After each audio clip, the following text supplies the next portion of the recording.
At magandang umaga sa nanonood sa atin ngayong umaga. Okay, sir, before we start our interview, kasi merong mga nangyayari ngayong kilos protesta sa South Korea. Maraming mga Pilipino na nasa South Korea ngayon. May advisory na ba ang DFA tungkol dito, or relatively safe naman yung ating mga kababayan doon? Yeah, I'm sure na safe naman yung ating mga kababayan doon.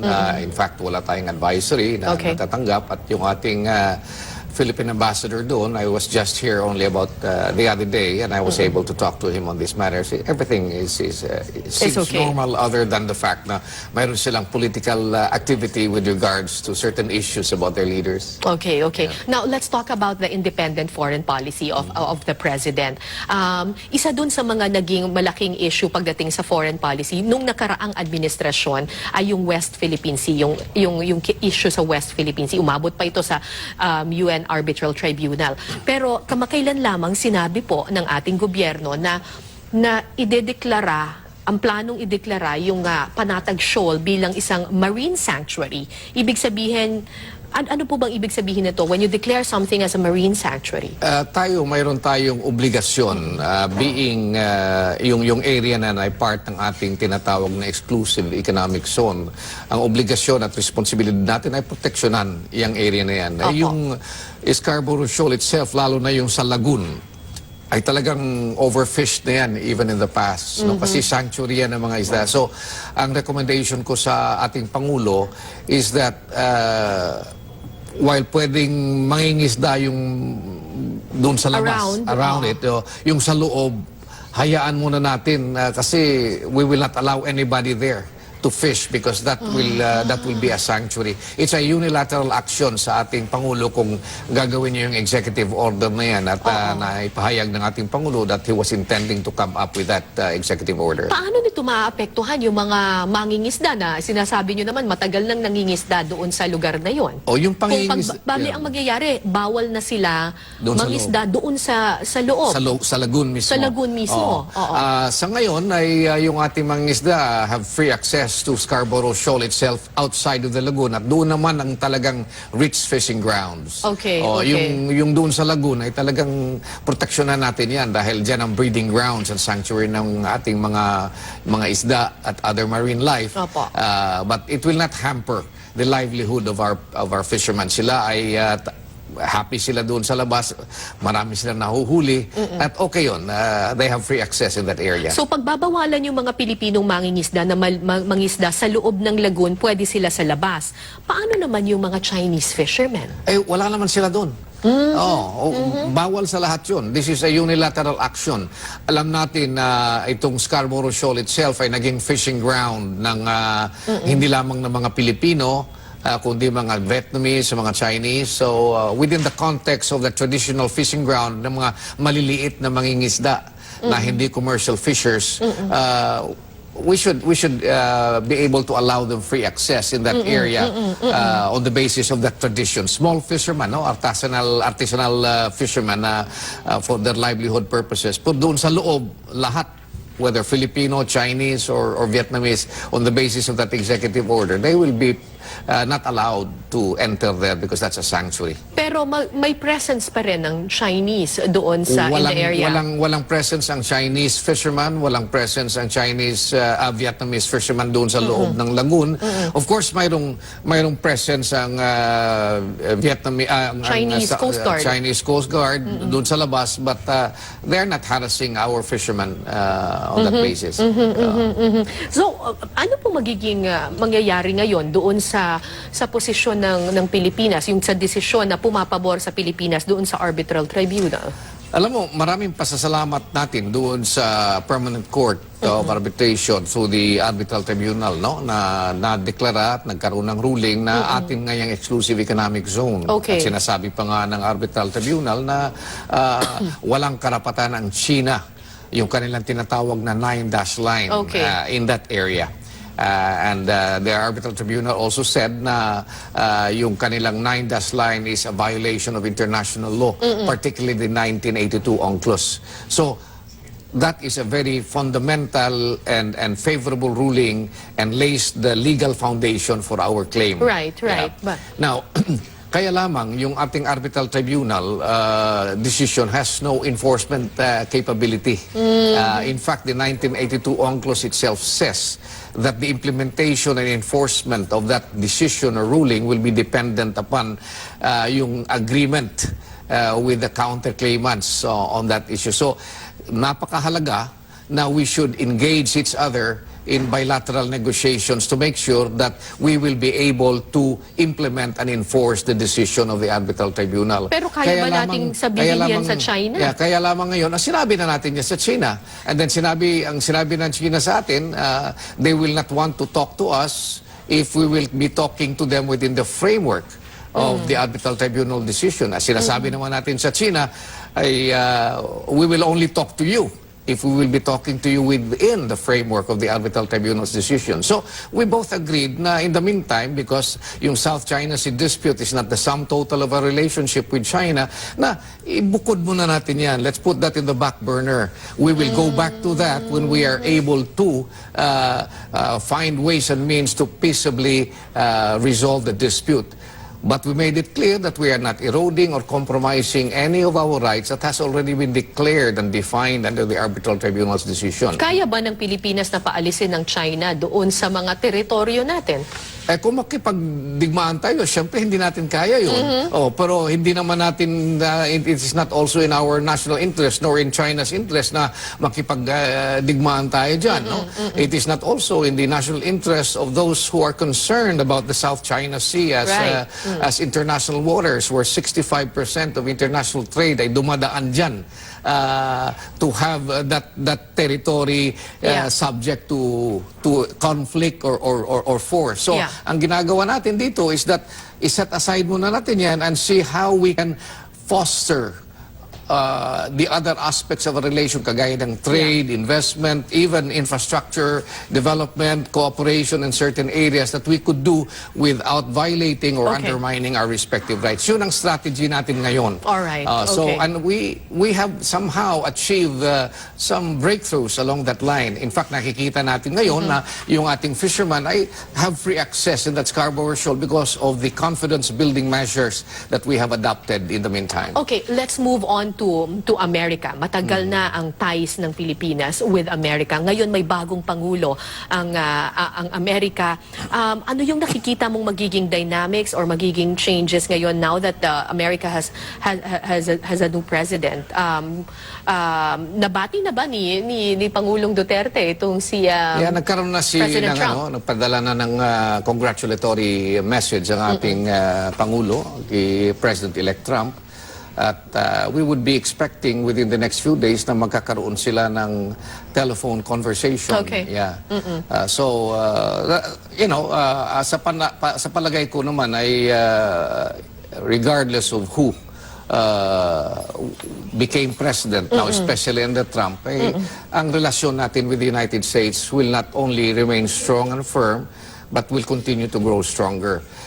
Pero dapat maintindihan ng taong bayan at saka particularly yung mga policymakers ng Amerika na yung ating concerns and the issues that we have raised transcends personalities. Hindi ba? Hindi naman tayo nagkakaroon ng kasamaan ng loob with the United States because, let's say, of the personalities involved. We are really harping on yung fundamental changes na karapat-dapat so that we will be able to pursue our independent foreign policy.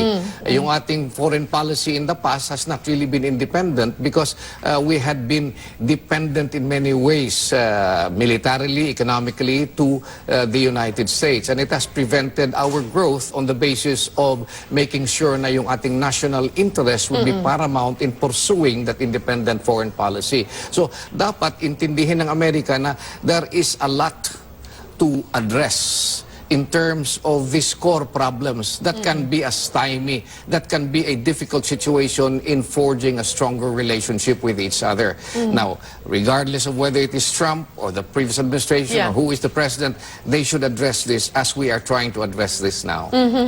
Kasi may strong words ang ating Pangulo against the America. The strong words admittedly are strong words, but they are, to my mind, justified on the basis of the fact na we had always been courteous, we've always been nice with our words, but our message has never been heard. But now you see, because of these strong words, people are listening to us, people are no longer taking us for granted. And you can see that because the President realizes na napapakinggan na tayo, we hope na yung core message na kinukonvey ng ating Pangulo ay talagang pakinggan ng husto and should be addressed properly. In fact, President Putin, in one of the in our bilateral meetings with the President and him in APEC, made this very succinct observation na sinasabi niya, the manner, the toughness and your determination in expressing these concerns of the Philippines in forging an independent foreign policy and making sure that the paramount interest of the Philippines is met and will be treated as a sovereign equal has been achieved precisely because of what you've done. Now, because of what you've done... So, ang sinasabi niyo po, advantage itong tough talk na ginagawa ni President Duterte. To me, it has been a very good ploy. It has been a very good strategy on the part of our President. Titignan mo na lang, napakinggan ba tayo in the past because of our courteousness? No, we have been taken for granted. But I do not think that people should focus on this toughness of the talk and then forget or overlook the core message at which the President would like to Paano convey. naman po yung diplomasya? Kasi syempre, yan, alam mo naman, foreign affairs, syempre, diplomacy, merong mga rules yan, may mga ganyang prinsipyo ng diplomasya. Kayo po bilang isang foreign affairs secretary, hindi po ba kayo nahihirapan na medyo prangka talaga itong ating Pangulo? Yeah. Talagang tough talk talaga siya. At there were many times na you had to explain yung position ng Pilipinas para naman mas diplomatic yung ating stance. Trabaho natin yan. Ako'y hindi nahihirapan, although I find it very challenging. And this is precisely what we're trying to do.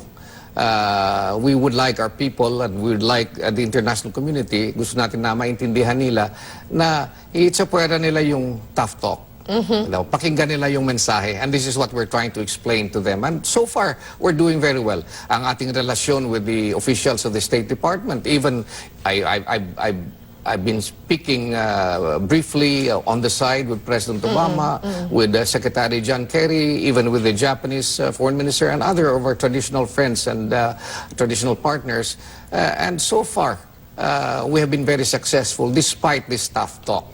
So-called, yeah. Oo. Paano po ba natin babasahin yung presidente? Kasi ito, naguguluhan na rin yung hindi lang media, yung local media, international media, pati rin yung ibang mga tao na, when do you take the words of the president seriously? Kasi minsan magbabanat siya talaga, tapos sasabihin parang, hindi, out of frustration lang yan, or it was said in jest, yung mga ganon. Sa aking pananaw, that's not so much a problem of the president as it is a problem of the critics of the president. No matter what the president says, they will always have something negative. So I'm calling on the critics of the president, to reassess and, reevaluate their kind of approach to these things. The problem is really, as I see it, more on them than it is on the president. And I think if you would look at what the president has done, he has achieved breakthroughs and very substantive gains at this early stage. Kamakailan nga lang sinabi ni spokesperson Abella na parang wag nating tingnan yung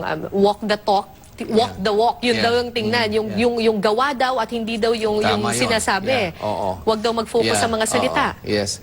Nakikita mo, maski titignan mo naman sa ating, even in social media, the problem is not so much what the president says as what the critics would like to convey to others, what the president is trying to articulate, and that to me is not constructive.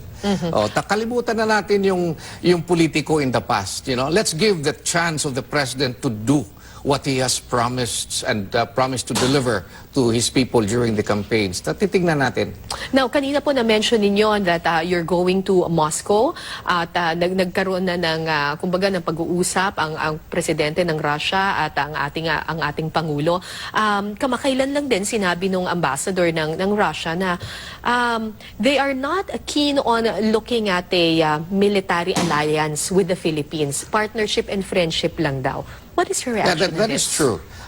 In carrying out an independent foreign policy, lalo na if we have to look at the historical basis of what we are doing now, nakikita natin that especially as a result of the Cold War, talaga naitsapwera natin ang Russia. ang relasyon natin ng Russia, we're celebrating this year the 40th relationship the 40th So hindi year. rin tayo naghahanap ng military alliance No, with them? hindi tayo naghahanap yan. We are just really opening the door of and complying with what the Constitution says. Now we should promote amity and friendship with all nations. And nakikita natin that the opportunities for developing strong economic and trade ties with Russia is there. Let's maximize it to the hilt. So our military alliance remains with the United States? We will only have one military alliance, and that is because of the Mutual Defense Treaty. And we are not undertaking any military alliance with anyone else. Our relationship with China, our relationship with Russia is purely on economic and investment opportunities that will be of mutual interest to these countries concerned. Pagdating sa military, Wala. We continue to respect, sinasabi nga nating Pangulo, our Mutual Defense Treaty and all of the supportive agreements to that treaty will be respected. And nakita mo, pati EDCA is being respected. Correct. We will continue with the joint exercises contemplated there, although we are trying to downplay on certain military exercises that have been intended as provocations against alleged aggressive behavior of China and Russia, which has no place now in the light of the geopolitical realities, especially as we are trying to resolve peacefully our disputes with China. so and South China malinaw Sea. po yan, economic partnership pagdating sa Russia and China. Yes. But as far as military is concerned, we stay with the United States. At naiintindihan ito ng ASEAN, naiintindihan ito ng Japan, naiintindihan ito ng ating, even some countries who are members of the European Union, naiintindihan nila yung tack natin, and they feel that this is the right tack to take. So, we would like, at ako, I'll take this opportunity na sasabihin sa ating mga traditional friends and partners that we're not talking military alliances here with anyone. Okay, that's very clear. Secretary, meron pong karagdagang mga katanungan para sa iyo ang aking co-anchor na si Howie Severino. Howie? Okay, magandang umaga, Secretary Yasay. Magandang umaga sa iyo, Howie. Yes. Secretary, gusto ko lang pong tanungin, pagkatapos ng 6 na buwan, gaano kahirap po ang pagiging isang foreign secretary? Lalo na ang Pangulo natin ay si Pangulong Duterte, na yun nga, sinasabi niya nga, may tough talk at may controversial at minsan confusing na mga pahayag at nagre-react po yung ating mga kaalyadong bansa. Sa aking in my experience ay hindi naman mahirap dahil sa aking pananaw wala namang confusing sa mga sinasabi ng ating Pangulo as the chief architect of our foreign relations. So it is challenging because tingnan mo naman, once we are trying to realign an independent foreign policy na sinasabi natin ngayon under the Duterte administration, the paramount national interest would always be foremost. Yan, very challenging yan on the basis of our historical experience na napababayaan natin yan. In many ways, we have been subservient to the national interests of other countries more than our own. So that makes it even more challenging. And the challenge there is trying to explain this to our traditional partners, to our traditional friends, even to our military ally, the United States, na ang ibig sabihin nito as we forge an independent foreign policy and then make sure na magkakaroon tayo ng closer relationship ng mga ibang bansa, kasama na ang China at saka Russia, hindi ibig sabihin nito na tayo ay humihiwalay sa kanila o humihiwalay tayo sa Amerika. In fact, the objective is to make this relationship more strong and in the light of the fact na we will be treating each other in mutual respect and as sovereign equals. Yan lang ginagawa natin. Opo, Mr. Secretary, with all due respect, sinabi niyo na hindi po confusing yung mga pahayag niya. Pero if you recall, sir, in China, he announced a military and economic separation from the United States, which the White House reacted quite vehemently to. No? They said that the spokesman of President Obama said that they were offended by it. And you had to clarify that statement po. It turns out that we weren't really going to... I was there when the President... Opo. I was there when the President said that. And sinasabi niya was that he was going to separate from our military and economic dependence. He did not say he was going to separate from the United States militarily. or economically? No. He was going to separate from that dependence, especially militarily and economic. Why? Pagdating natin sa military dependence, ang objective ng Mutual Defense Treaty, for instance, between the Philippines and the United States is to make sure na we would be able as a nation to stand on our own feet in addressing the internal and external security threats. This happened in 1951. Hanggang ngayon, we are not able to do that. It is precisely because of that dependence we have been more or less lax in saying, sige, let's not even be concerned about strengthening our capability as an independent nation in securing our borders because nandiyan naman ang Amerika, and that has been bad for us. Yung economic dependence, we have altogether forgotten that our relationship with the United States economically will also be interdependent with our relationship with the other nations. We will try to get the best type of arrangements in promoting the national interest along that line. So we're separating from that bias for the United States. We are opening up markets with China, with Russia, and with the other countries. And so far, we're doing very well. At hindi naman karapat-dapat ng Amerika will be offended for this because they're doing exactly the same thing. In relating with us, they are promoting their own national interests, first and foremost. And we are understanding this in the same way that they should understand that in the pursuit of our independent foreign policy, they must recognize that our paramount interest must always be also first and foremost. But when there will be a convergence of our interests, then that is what we will work together to the hilt in making sure that we will mutually benefit from this convergence. Okay, salamat po sa inyong clarification. So he meant, he did not mean separation, but he meant being more independent. Okay, sir, sa ibang issue naman, ano naman po That is correct. Ano naman po ang tugon ng pamahalaan sa mga sumusunod na kondisyon ni UN Rapporteur Agnes Kayamar? Itong request niya po na imbitahin din ang UN Rapporteur on Health, yung malayang makagalaw sila sa buong bansa, kabilang ang pagbibigay ng transportasyon sa ilang restricted na lugar, yung malayang pagtatanong sa mga kulungan at iba pang places of interrogation. May mga kondisyones po siya, no? Ano po yung naging reaction ninyo? At nalaman po ni Pangulong Duterte itong mga kondisyon ni UN Rapporteur Agnes Kayamar. Unang-una, dapat maintindihan ng lahat na si Agnes Kayamar is a special UN Rapporteur. Kung gusto niyang dumalaw sa Pilipinas in carrying out her responsibilities as a human rights special rapporteur para titignan and i-verify yung mga human rights conditions and alleged extrajudicial killings, mayroon tayong proseso niyan under the Human Rights Commission of the United Nations. May protocol yan.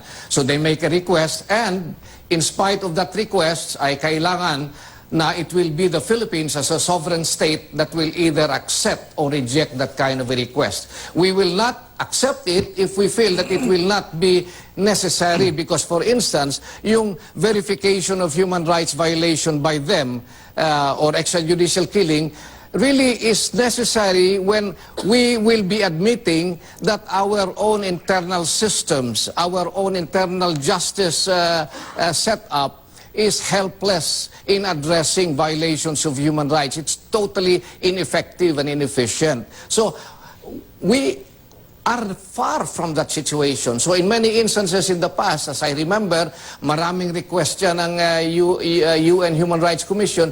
There was only one that we really accepted during the time of President Gloria Macapagal Arroyo. And she regretted that because itong mga watchdog na ito took advantage of it to destroy precisely the gains that we have achieved along that line. But having said that, on that basis, ito si Agnes Kayamar made already arbitrary declarations and pronouncements and judgments based simply on media reports na ang Pilipinas daw ay talagang violates human rights and extrajudicial killing, and it is state-sponsored and things like this because of what President Duterte has done. She made that declaration and findings that puts to the fore her objectivity in making a request to visit the Philippines under the UN protocol, under the United Nations process. So Pero ginawa ng ating Pangulo, sinasabi niya, salita kayo ng salita niya, you want to come, let me invite you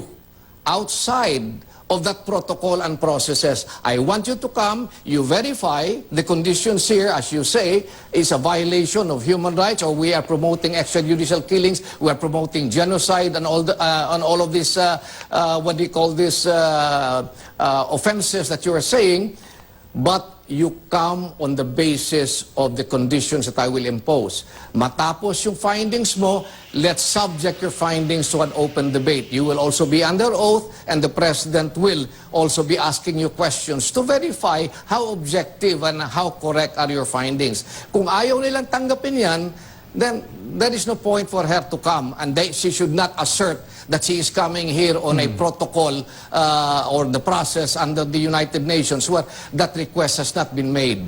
Okay, so they must do that. Sige, Now, thank you. so yung proseso na, yung imbitasyon ng ating Pangulo is that kung hindi niya tanggapin yung kondisyones, I would strongly suggest, wag niya siyang pumilit pumunta rito because it will not happen.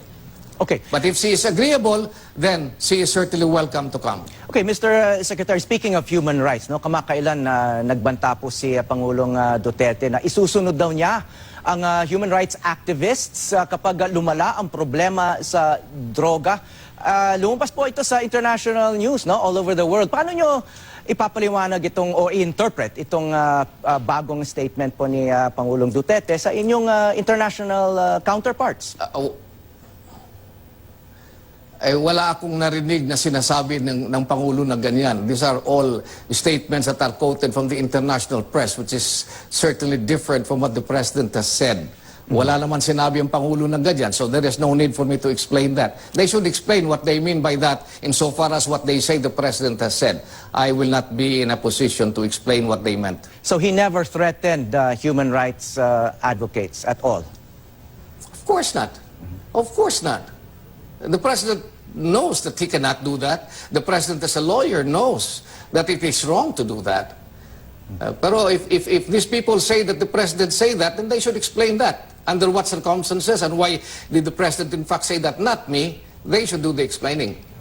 Okay, thank you, Mr. Secretary. Babalik ko na po yung pagtatanong kay Cara David. Maraming salamat po. Thanks, partner. Maraming salamat sa iyo, Howie. Okay. Thank you, Howie. Thank you. Secretary, idagdag ko lang kasi kamakailan may sinabi si Pangulong Duterte na may possibility na kumalas with the ICC. Is this possible? And ano magiging repercussions nito sa Pilipinas? Alam mo, sinabi ng Pangulo ito noon pa because of what certain officials of the ICC had been threatening to do, prosecuting the President. For alleged violation of human rights and extrajudicial killings, which we vehemently deny. And we, in fact, have reaffirmed our commitment in defending human rights and firmly against extrajudicial killing, which we say has no place in our society. Pero itong special envoy ng ating Secretary General ng United Nations na si David Schaefer has made to me what is very clearly an irresponsible, unbecoming, and arrogant statement na as an advisor to this court that passed judgment on the former leaders of the Khmer Rouge for the brutalities committed during that regime, of which we firmly stood up against. We in fact firmly supported Cambodian refugees that came to us to escape that repressive regime. Abay, sasabihin niya na this is a warning to countries like the Philippines, Syria, North Korea, even the ISIS states, as if talagang we are doing all of these things. I mean, this David Schaefer has put the Philippines in equal footing with these countries that have been clearly violators of human rights and maybe perhaps even promoting genocide and all of these brutalities. Hindi tama yun. And if they will continue to do that, I think it is about time that we should consider our membership in ICC. Alam niyo po, yung pinirmahan natin yung tinatawag nating Rome Statute, which is the agreement, we did so on the basis of Okay. complementarity, no? Na sinasabi natin na itong Rome Statute will be complementary to the Philippine rules, our own criminal justice system. Now, kung yan ang ginagawa nila, they are even making the Rome Statute superior to our own internal criminal justice system and even to our laws. It's about time that we should consider breaking away from the ICC Okay. in the light of what even countries like Indonesia, Malaysia, Thailand, and others have already Already announced. done. But let me just point out one clear thing. I have authorized our United Nations representative, permanent representative in New York, to come up with a note verbal protesting in the strongest manner this irresponsible and arrogant statement of David, of this special envoy of the Secretary General. And I hope the Secretary General of the United Nations will take this protest that we have made very seriously and do the necessary sanctions against his own envoy. Okay. Sir, kanina po may tinanong sa inyo si Howie about yung comment ni President Duterte about yung human rights activists. We'll just, para ma-explain nyo rin po sa amin, we'll just play the exact soundbite that the President said para po you can shed light on it. Sabi ng human rights, pinapatay ko raw. Sabi ko, sige, maginto tayo. Paramihin natin. Para pag panahon ng harvest tayo, mas marami na tuloy mamamatay. Isali ko na kayo. Kayo nang palaki.